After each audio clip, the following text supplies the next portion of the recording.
Congress party ఒక పెద్ద ప్రజాస్వామిక పార్టీ.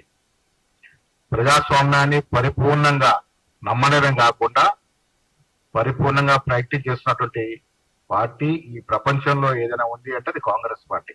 కాంగ్రెస్ పార్టీలో ఎన్నికలు జరపడమే కాకుండా ఈ ప్రపంచ దేశాల్లో ఎక్కడ లేని విధంగా ఒక పార్టీకి ఒక యువజన అనుబంధ సంఘం ఇంత పెద్ద ఎత్తున కార్యక్రమాలు చేయడమే కాకుండా పెద్ద ఎత్తున మెంబర్షిప్ కలిగి ఉండి పేరెంట్ బాడీకి అనునిత్యం కార్యక్రమాలు అందజేస్తున్నటువంటి ఏదైనా ఒక సంస్థ ఉంది ప్రపంచ దేశాల్లో అంటే అది యువజన కాంగ్రెస్ భారతదేశంలో ఉంది.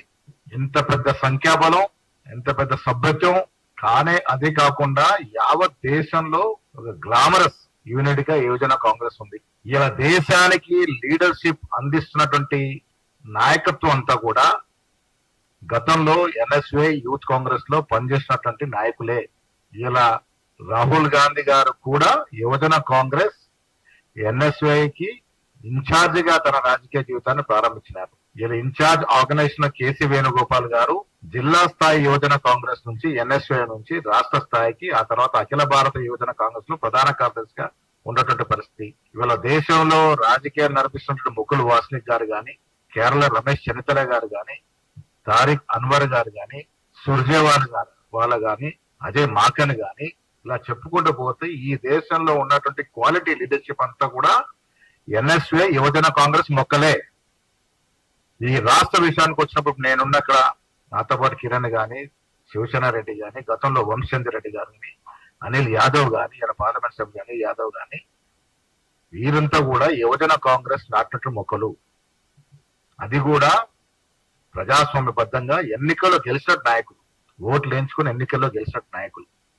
అలాంటి యువజన కాంగ్రెస్ ఇవాళ ఈ రాష్ట్రంలో అధికారం రావడానికి శివసేన రెడ్డి గారి నేతృత్వంలో, అదేవిధంగా సురభి గారి నేతృత్వంలో హార్నిషలు ఇంటింటికి గడప గడపకి వెళ్ళి ప్రచారం చేయడం, యావత్ దేశంలో కూడా ఇవాళ గ్లామరస్ అధ్యక్షుడు పిబి శ్రీనివాస్ నేతృత్వంలో ఇలా పార్లమెంట్ సభ్యులు కాంగ్రెస్ పార్టీకి రావడానికి దోహదపడిందంటే యువజన కాంగ్రెస్ పాత్ర, ఎన్ఎస్వై పాత్ర ప్రముఖమైనది. సో ఇవాళ క్వాలిటీ లీడర్షిప్ ఈ దేశానికి అందిస్తున్నటువంటి నాయకత్వం అంతా కూడా యువజన కాంగ్రెస్ అనేటువంటి కాలేజీలో చదువుకొని పెరిగిన వ్యక్తులు. మేమంతా గర్వపడతా ఉన్నాం ఎన్ఎస్వై యువజన కాంగ్రెస్ లో పనిచేసినందుకు. ఇవాళ ఈ కార్యక్రమం ముఖ్య ఉద్దేశం యువజన కాంగ్రెస్ సభ్యత్వాన్ని ఇవాళ ప్రారంభం. సభ్యత్వ కార్యక్రమం జరిగిన తర్వాత మళ్ళీ యువజన కాంగ్రెస్ కి ఎన్నికలు ఉంటాయి. ఆ ఎన్నికల వరకు సభ్యత్వ కార్యక్రమం ఉంటుంది. దాంట్లో నిష్పక్షపాతంగా జరపడానికి ఈసీగా వేగి వెంకటేష్ గారు, పిఆర్ఓ గారు రతీష్ గారు ఇక్కడికి వచ్చినారు. వారి నేతృత్వంలో మెంబర్షిప్ కార్యక్రమం జరుగుతుంది. తర్వాత ఎన్నికలు జరుగుతాయి.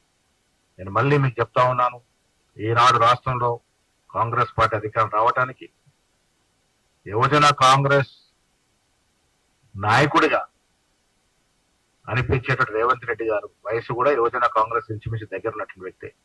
ఒక యువకుడు ఈ రాష్ట్రానికి ముఖ్యమంత్రి కావడానికి ఎన్ఎస్వై పాత్ర, యువజన కాంగ్రెస్ పాత్ర మరవలేనిది.